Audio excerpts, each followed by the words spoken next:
Hey guys, and welcome to the Working Money channel. So this from XRPCRYPTOWOLF, Bitcoin and tech stocks surge after the US Federal Reserve doubled down on its promise to support stricken economy. Guys, this from Decrypt. So basically the market recovery continued across crypto today as assets are enjoying renewed confidence from investors. As you guys can see, we have seen a bit of an uptick for crypto as of the recording of this video. Bitcoin is clearly rallying up here. We've seen that now over the last few days. This bottom we hit back on February 28th for Bitcoin. This is Bitcoin on the hourly. We did hit that bottom, and it was at about $43,000. Now Bitcoin up over $8,000 since then at $51,600, and we're continuing to see the price rise. So the global market cap gained 5% in the last 24 hours, putting it back above $1.5 trillion. The total market cap has gained $200 billion in the last 48 hours alone. We can see Bitcoin is up. Altcoins are up as well, and there was also big news that Bitcoin buyers MicroStrategy had added another $15 million worth of the cryptocurrency to its already sizable $4.3 billion stash. The Sailor super cycle theory appears to be continuing, and so we are seeing renewed interest in Bitcoin. Of course, maybe not in the retail market as of yet. Prices still haven't reached that all-time high mark. Meanwhile, we are seeing that a Chinese Bitcoin mining hub is shutting down its cryptocurrency operation. So this from MACKATTACKXRP here on Twitter. And I wonder why they're doing this. So China's Inner Mongolia region plans a new ban on cryptocurrency mining projects and shutting down existing activity in a bid to cut down on energy consumption. So Bitcoin is based on a decentralized network. We know the ins and outs of that, and we know how that works. Yada yada. There's miners that receive rewards for their initiative. Bitcoin mining consumes an estimated 128.84 terawatt hours per year of energy, more than entire countries like the Ukraine and Argentina, according to the Cambridge Bitcoin Electricity Consumption Index,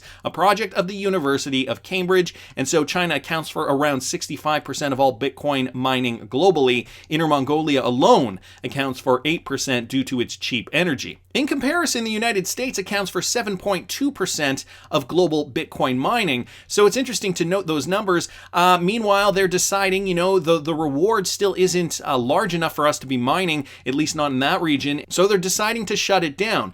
I'm sure there's a lot more at play here. Of course, we know that this decision could reverse at any moment in time. Bitcoin price, of course, as we see it rising, it is more profitable to be mining Bitcoin as the Bitcoin price rallies. But we did see that index the other day. I forget what video it was that ultimately showed the patterns of miners and when they were deciding to hold and when they were deciding to sell. Usually when we see the Bitcoin price rallying and, when we see it day to day just continually move up, this is around the time when we're seeing miners deciding to sell Bitcoin because price keeps going higher and higher. And then when we start seeing dips, of course, it only makes sense that miners are holding Bitcoin. So constantly bullish, but they're just acting in a different way. I wanted to thank you guys too for subscribing to the channel. We have to reach 70,000 by March 31st. I am giving away 2 ledgers. So if you're not subscribed, please subscribe now. Just wanted to mention that real quick before I move on here. This from Ian Northing: PayPal acquires cryptocurrency custodian for $500 million. So the crypto space, obviously a very hot topic right now, especially for payment providers like PayPal. PayPal, as we know, late last year, they did introduce cryptocurrency trading on their platform, and they saw a huge uptick in activity. So now they're realizing, hey, maybe we should delve into this a little more. PayPal has acquired a cryptocurrency custodian called Curve for approximately $500 million. This a report from CoinDesk, citing a person familiar with the matter. At the time, Israeli news outlet Calcalist reported that Curve was being purchased for anywhere between $200 and $300 million. PayPal did not comment on the case. The cryptocurrency custodian is known as the pioneer to integrate MetaMask's institutional-grade infrastructure for connecting to decentralized finance markets. Last week, the custodian entered into a partnership with IOTA. With IOTA's planned Chrysalis network upgrade, Curve plans to become the first multi-party computation, or MPC, custody service which incorporated IOTA. So that's an interesting move here for PayPal, I think, realizing the opportunity in the crypto space and obviously trying to jump on board. It seems like, it was less than a year ago they were just rolling out cryptocurrency trading, and now really getting into this. Of course, I'm sure this was planned long ago, but it is interesting to see how this news is eventually rolling out for these guys. Another one here, guys, I saw Ripple powers cross-border corporate payments for UAE Bank.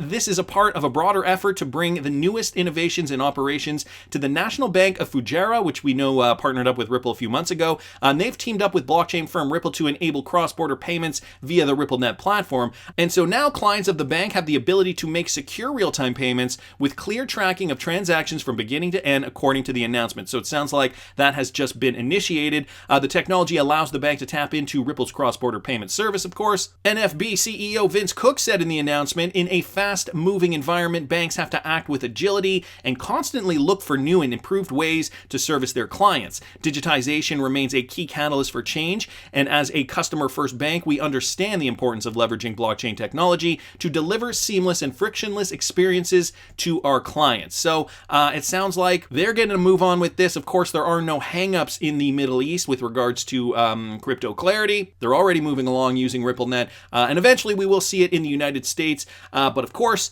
some hurdles to jump still. Another one here, guys, from Ian Northing. Axis Bank has launched WhatsApp banking channel. And so originally reported by Finextra, India's third largest private sector bank, Axis Bank, is embarking on a new partnership with the popular chatting app WhatsApp to offer basic banking services to its customers. This will allow customers to seek information regarding their account balance, recent transactions, credit card payments, fixed and recurring deposit details, besides getting their queries answered in real time. Let me go down here. This initiative is in line with the bank's Adil C. Open philosophy to build sharper customer focus and greater convenience through constant innovation. Axis Bank WhatsApp banking is available 24/7, including holidays, and the service will be available for both customers and non-customers of the bank. It is completely safe and it works on a secure end-to-end encrypted messaging channel. And sometimes I have to keep bringing this up because we know Axis Bank, as per Ian Northing here, going back to this Ripple Insights article from November 2017, Ripple-powered instant payment services now live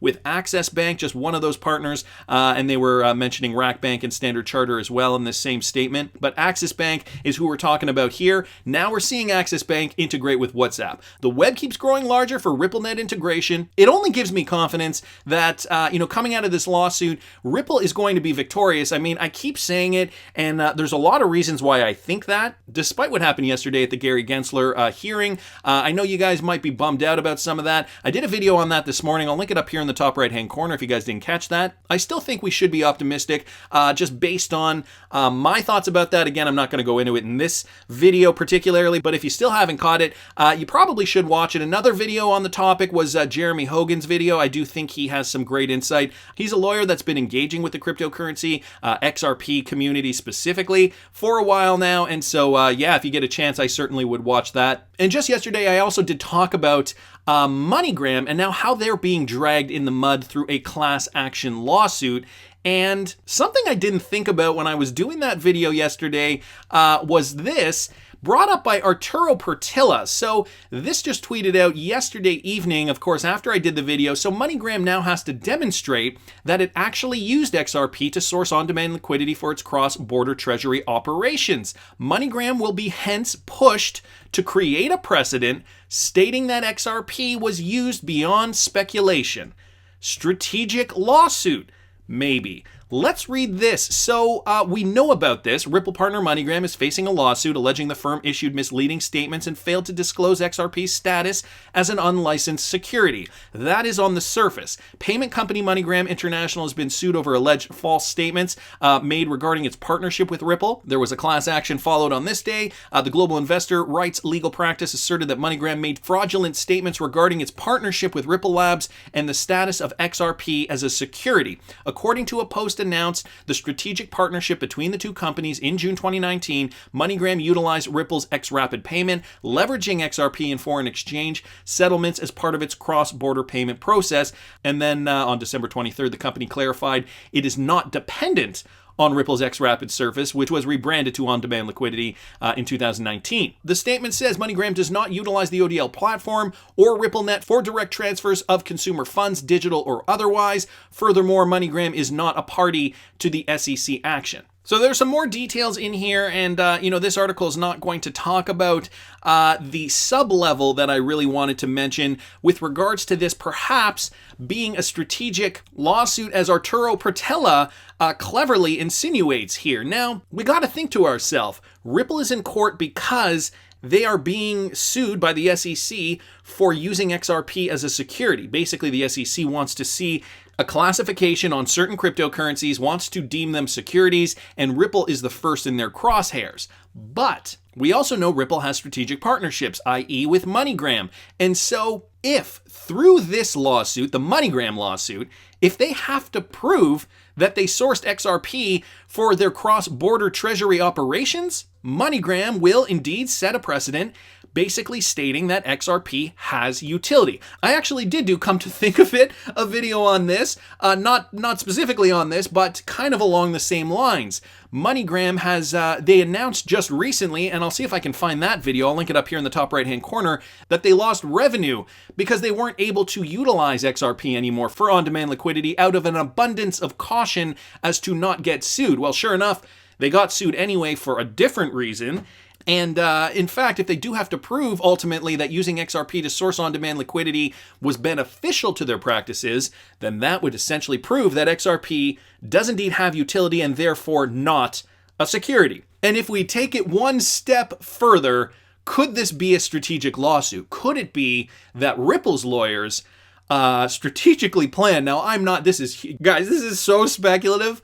I don't even know where to begin, but at the same time, it's interesting to analyze because I mean, it could be a possibility. Think about it for a second. Ripple's lawyers decide, okay, we need to prove to the SEC that XRP has utility. What do? We take the legal system and use it as a tool to our advantage. What we do, we have somebody sue MoneyGram, and in and amidst this case, it comes out that XRP was used for on-demand liquidity by MoneyGram. Therefore, we can take that fact, that statement, supplant it into our case, which would therefore make Ripple's case even that much stronger. So why down here saying, so you're saying it's an inside job to create a precedence?